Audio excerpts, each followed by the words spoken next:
Welcome back to the Archway Podcast, your hub for news and edutainment for Archway, Cosmos, and the greater Web3. Today's guest is Cryptocito, the top influencer in Cosmos, who in addition to running validators, organizing real-life events like Cosmoverse, and boasting 30,000 subscribers on his YouTube channel, is one of the top thought leaders in community growth and organization in this space.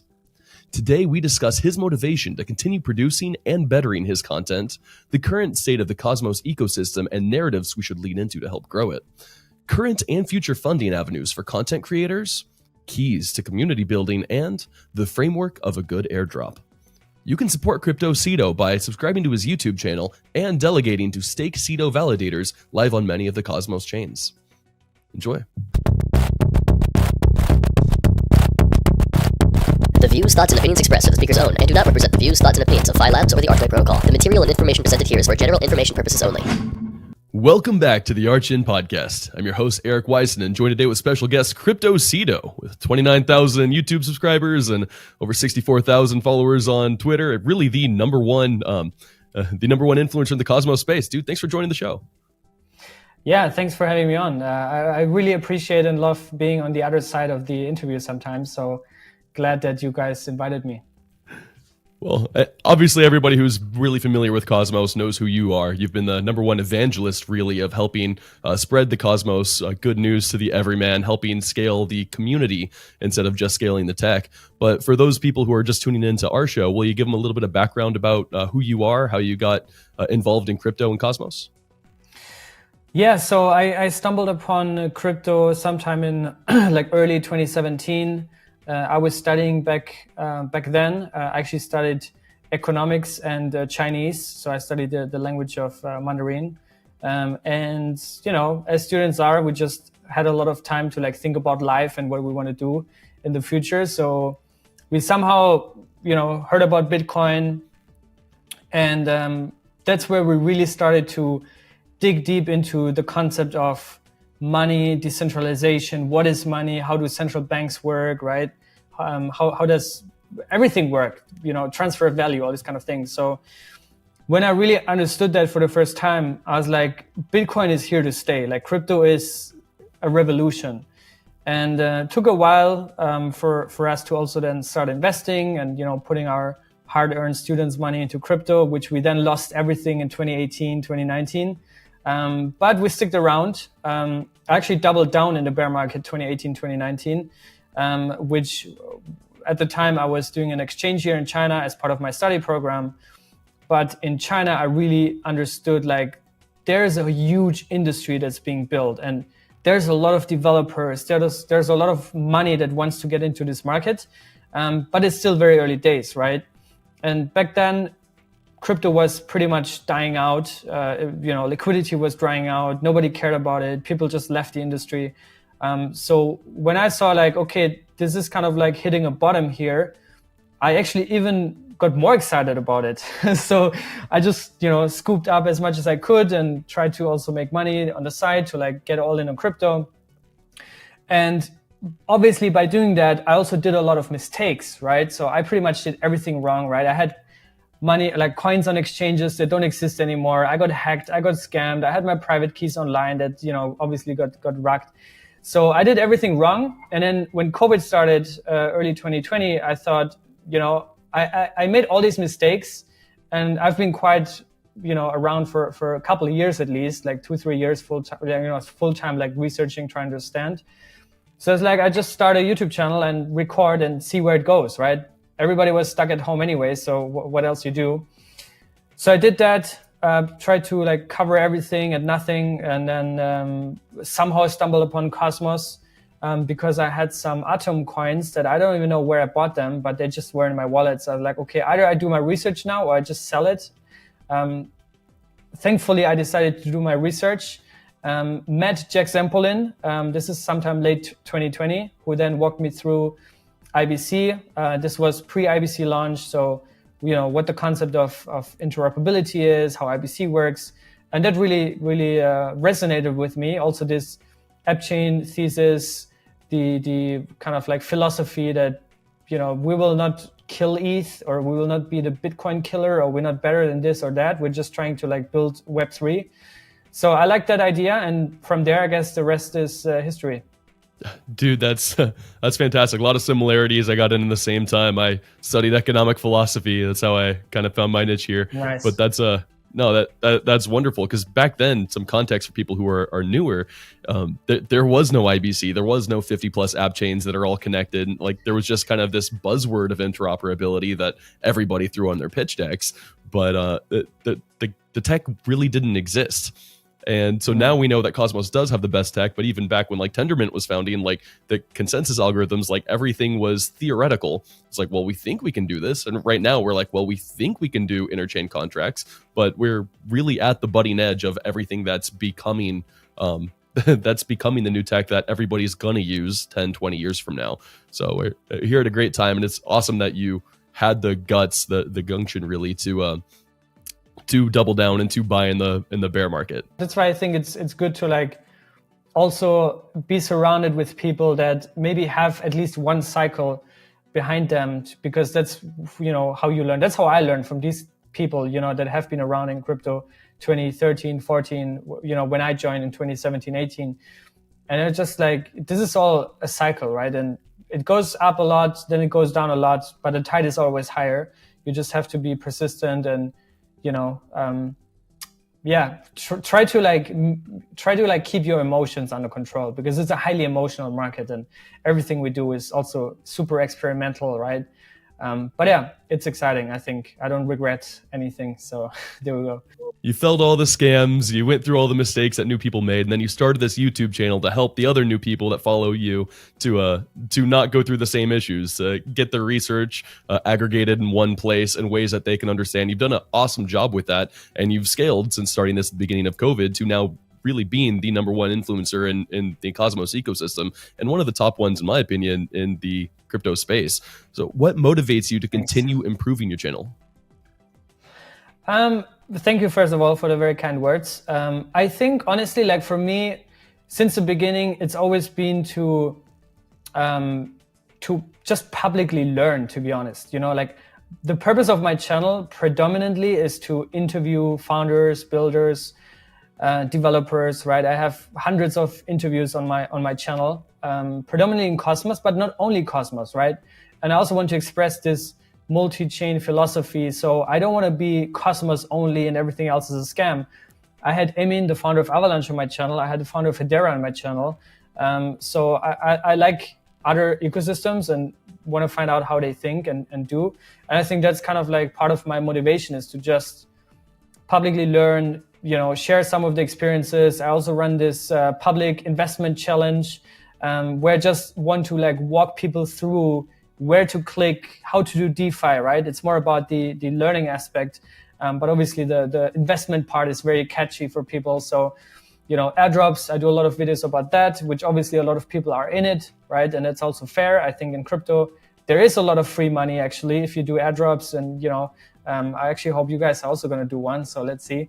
Also, since I connected this with the physical world where you meet people, meet your listeners, or they can meet me, and they come up to me and say, hey, thanks to your one video, I got, you know, a 4-figure airdrop that like I could pay off my bills, or, you know, that's cool. Like that's really motivating. So I really love that.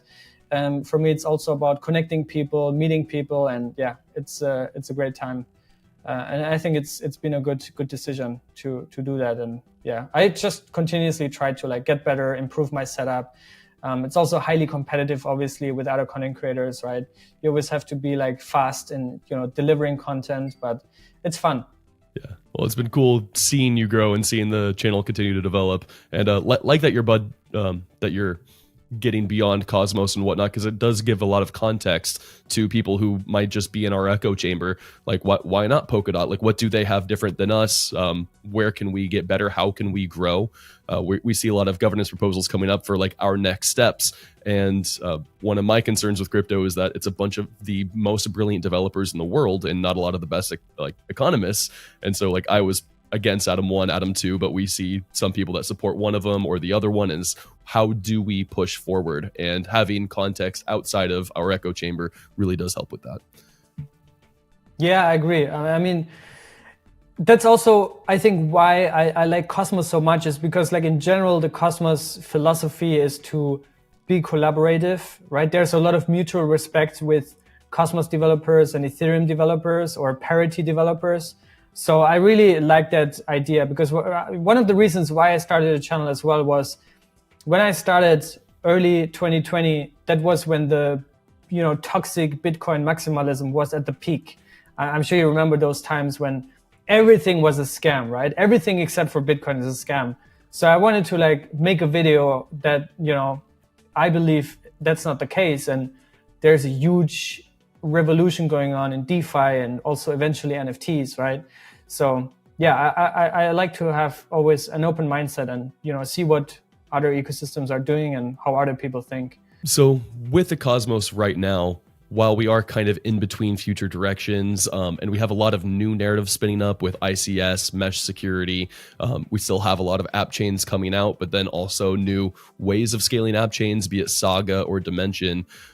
Where do you see us going, and how do you think we can best optimize where we're at right now? Yeah, I think like there's two things, right? Like one is Cosmos as an ecosystem, and I think we're just getting started, right? We currently have 54 IBC-enabled chains in production. There's many more. I don't know the number, but like so many. And like every day I'm learning about a new one that's going to launch, and also bringing Cosmos technology to other ecosystems, right? Enabling interoperability. For example, Composable is bringing IBC to their Polkadot and Kusama chain. Then there's a protocol that's launching IBC as a Avalanche subnet. I think like as an ecosystem, like Cosmos is just really getting started right now. This whole idea of having sovereign app chains.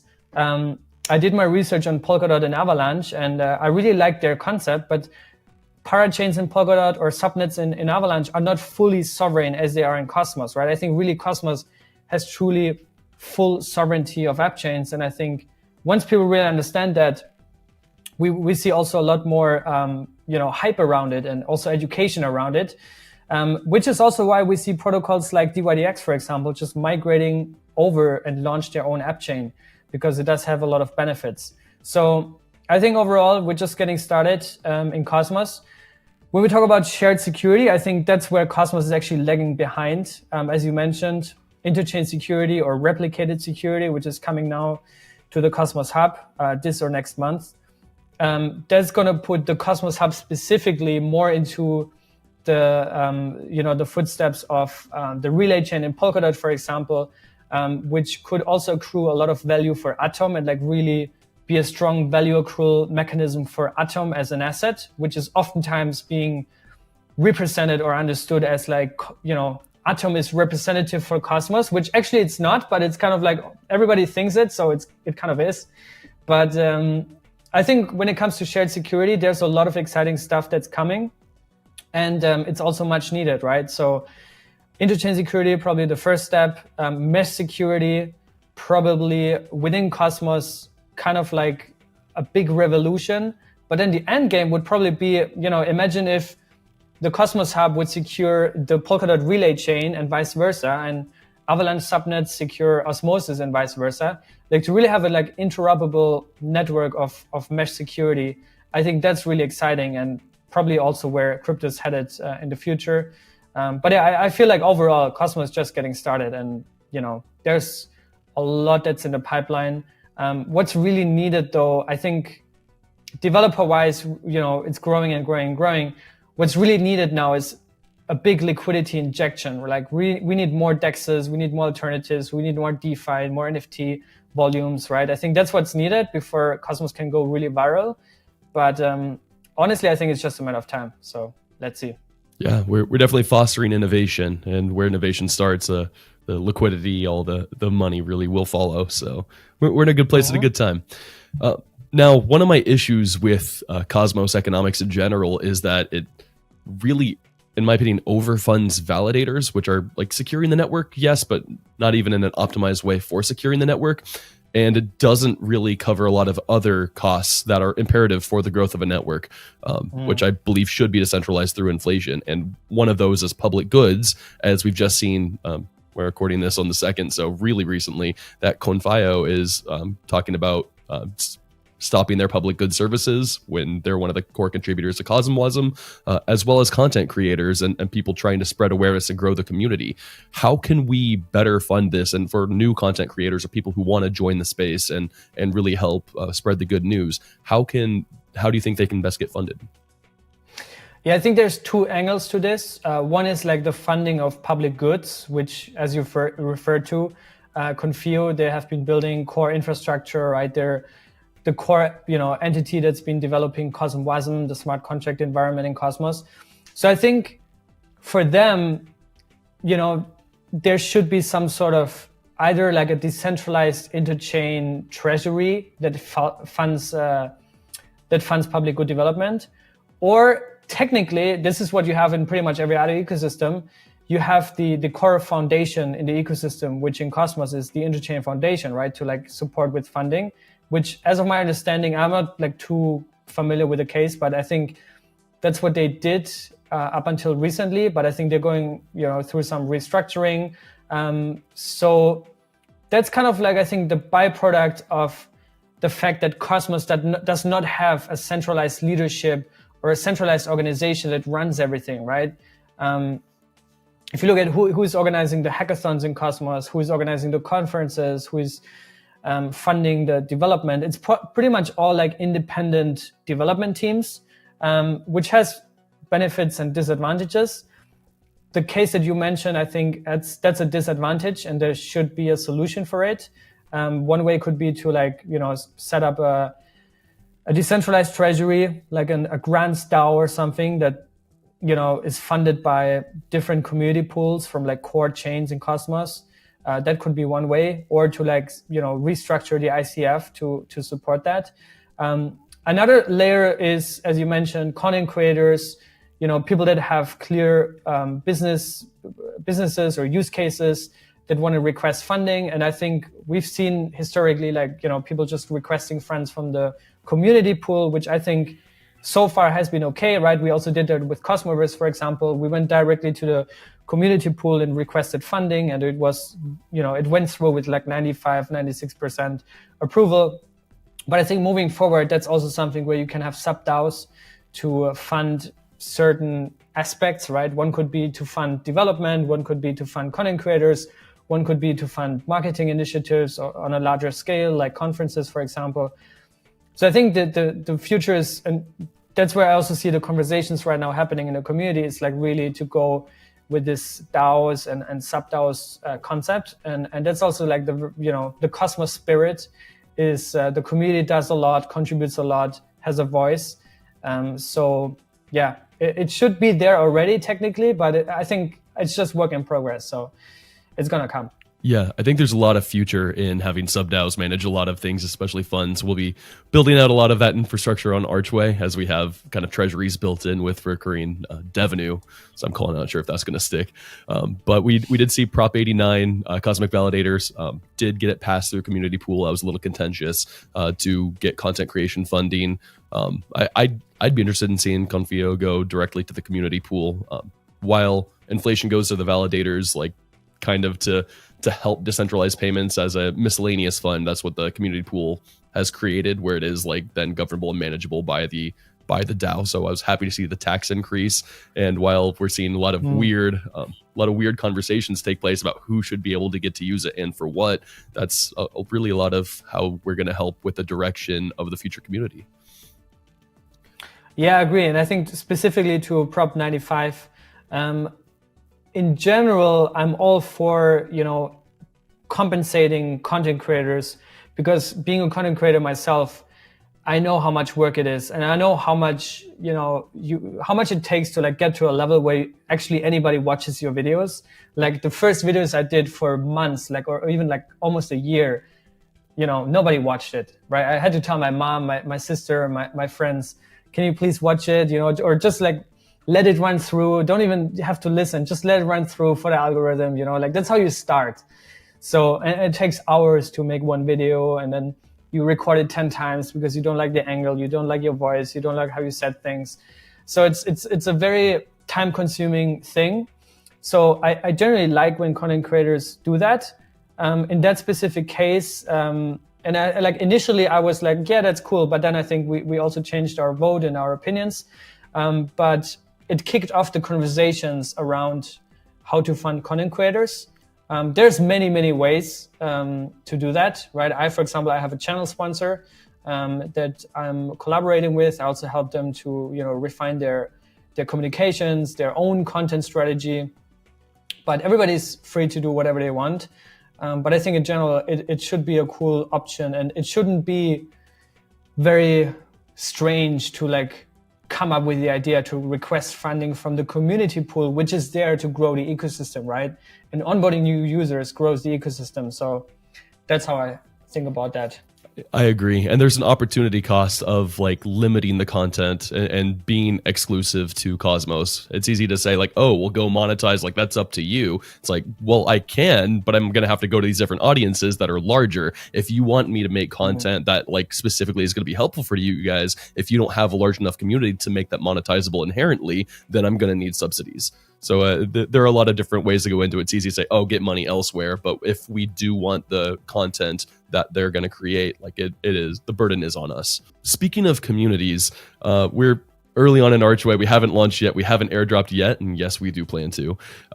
But that gives us a unique opportunity where we have like a very small community now, but with big ideas and big dApps building out on us, big funding, obviously 21 million raised in the first round, more rounds going on.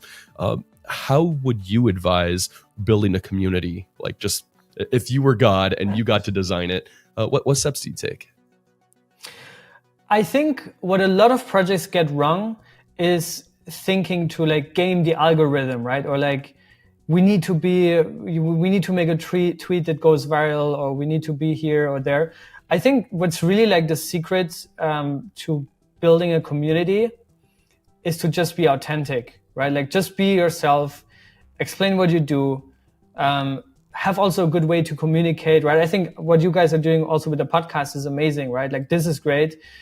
Just to be like genuinely excited and share that with people. Obviously also with the right audience, right? If you just shoot in the blue, it's like you're not gonna get traction.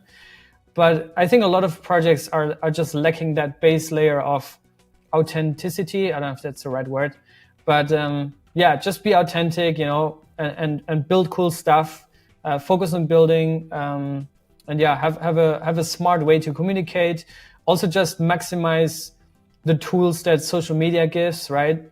For example, I think a lot more projects could do little trailers, little animations, threads, Twitter spaces, right? To just like build organically. And sure, in the beginning, it's very hard to do because nobody cares, right? Nobody listens, nobody tunes in. But if you present your ideas in a very authentic way, people will listen because they like to be approached at an authentic level and not in a very stiff, very corporate way, which I also see a lot of projects. Like you have a very good style to communicate. I really appreciate that. But a lot of projects, for example, they talk very, they have a different voice. They have a very different way to ask questions. And then you're kind of like losing the interest from the audience. So authentic conversations is really the key here. And just continuity, right? Like just be persistent. Don't give up. Just keep going and users will come and your audience will grow with the time, right? So, but and the airdrop is also going to help.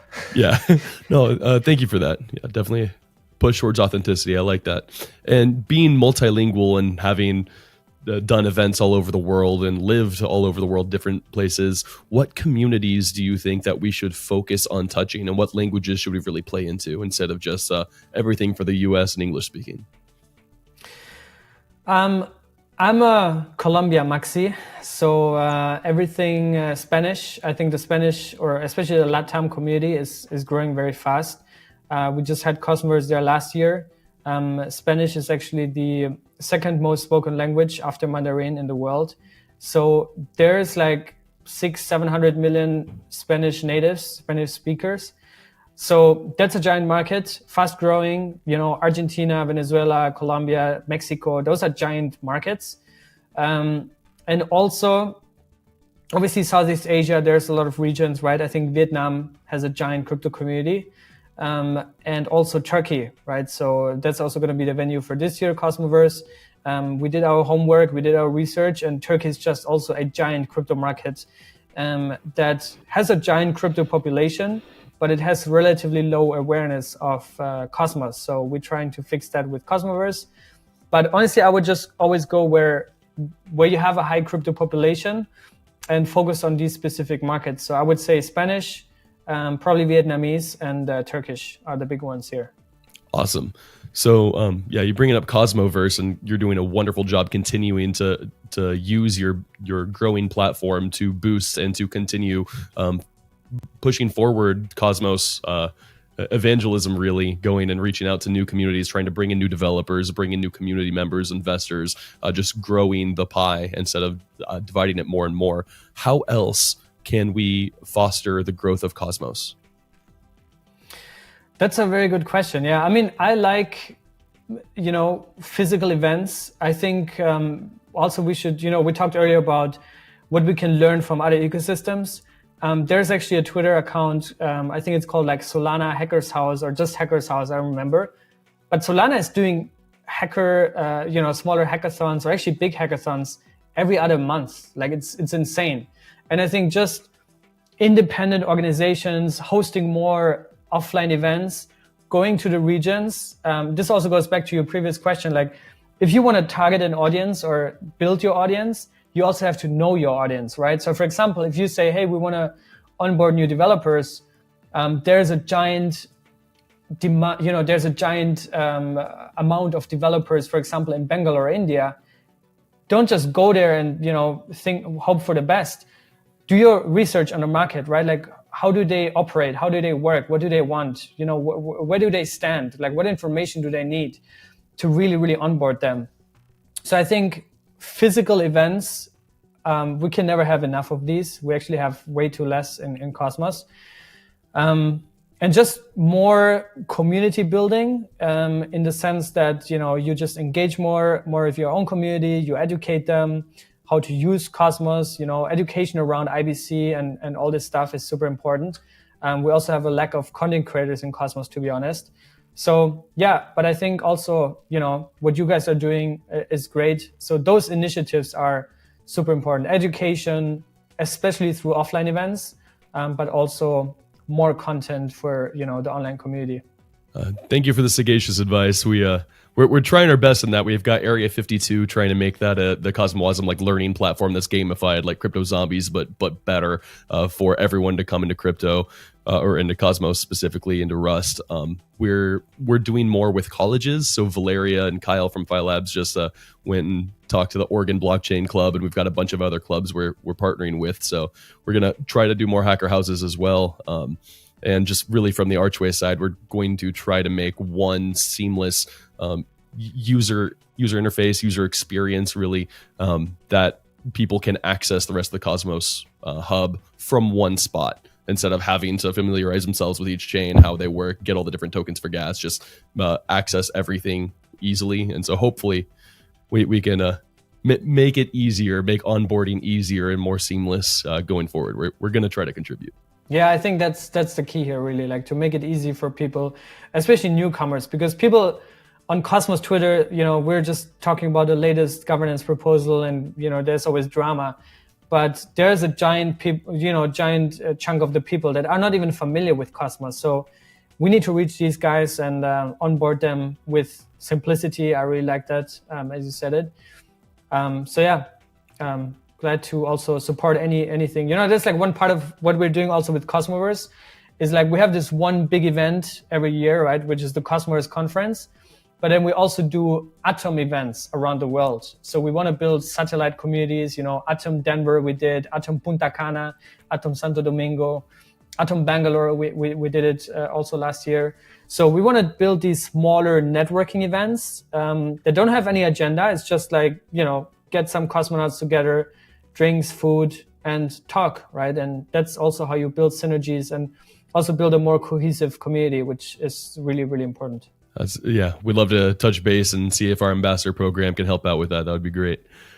Now, as a regional expert on airdrops, how do you prefer airdrops be done? And what are your thoughts on airdrop exhaustion currently?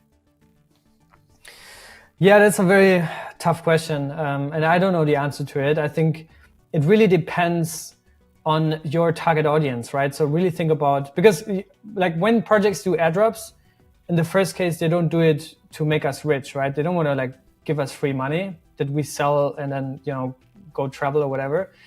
It's to onboard users, right?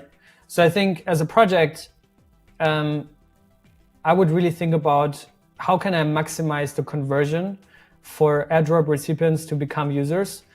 And at the same time, also don't make it too hard for them. Make it very simple, right? So I like this concept that Osmosis actually pioneered, right? With you have to fulfill missions, you have to stake, you have to do governance, and then you claim more and more chunks of the airdrop. Obviously, also, if you miscalculate or kind of like design the airdrop mechanics and tokenomics, it can also fire back, right? So if you make an airdrop announcement really, really big for a long time, and then it's only 12 cents that you get in your wallet, people get really, really angry about it. And I think that's even counterproductive, which is probably a result also of what you mentioned, this airdrop exhaustion. Because we've been spoiled with airdrops over the past year, and it's been a great year, but the more you get, the more you also get used to getting higher numbers, and then you get a smaller airdrop, and then you complain, right? And that's just how human psychology, I guess, works. But yeah, it's a very tough one. I think there's no perfect way to do it. There's always going to be people that will complain, either because they didn't get it, or because they got too less, or because they had to do many steps. There's always going to be people that complain. But yeah, know your audience, make it simple for them to receive it. And I think that's how you can satisfy at least the majority. Cool. Yeah, we're definitely planning on doing an airdrop to Atom stakers right now, and we're looking into other chains to potentially integrate for a stake drop like that. We'll have some kind of optimisms where you have to interact with stuff on Archway to unlock percentages of it. But we're also going to reserve some of the token allocation for future events that take place on Archway, so we can do kind of residual airdrops. But as activations for dApps, really. So that's kind of the running plan. We're finalizing things. I'd just like to hear your advice as a core leader in the thought space. Yeah, no, I think that's a good plan. I mean, the best airdrops historically have always been the ones that you never even, anticipated. But I guess now the time is also different, right? Like, for example, the Uniswap airdrop, right? That was, I was freaking out. I was like, how is this possible that I just get free tokens for like being a user, right? So this reverse airdrop that you get after using the product, I think that's a cool idea, but that doesn't really work anymore because airdrops are so normal now. But yeah, I'm looking forward to my Archway airdrop. Awesome. Because I'm staking Atom, so there we go. I've heard. So before we wrap up here, what is one thing you would like the Archway audience to know, or what would be a call to action that you'd have for them? Well, call to action would be subscribe to my YouTube channel and also follow Cosmoverse because we still need some time probably before we can start with the tickets, but hope to see everybody, at Cosmoverse. I think the big call to action is, in general, get out there, go to physical events. I can strongly recommend that. That really helped me. As we talked in the very beginning, when I did my exchange year in China, like I went to events, like sometimes even twice per day. Like there was an event here, I want to go there till 6 p.m., then I go there. Like go to physical events. You're going to meet a lot of cool people. And if not, you at least learn something. But yeah, I can strongly recommend that. Follow all the builders in Cosmos. There's many of them. And just get active and, engage with different communities, try out different products. Don't complain about airdrops being too small. So that would be my top advice. Oh. Thank you so much for organizing Cosmoverse. I look forward to seeing you in Istanbul, and we will make sure everyone is subscribed to your YouTube channel. They should be already. And yeah, thank you so much for your time, brother. Cheers. Yeah, thanks, Eric. Really appreciated that. And consider us an ally moving forward in everything you guys are due to continue the evangelism for the Cosmos ecosystem. We're here to stay, and we're here to grow.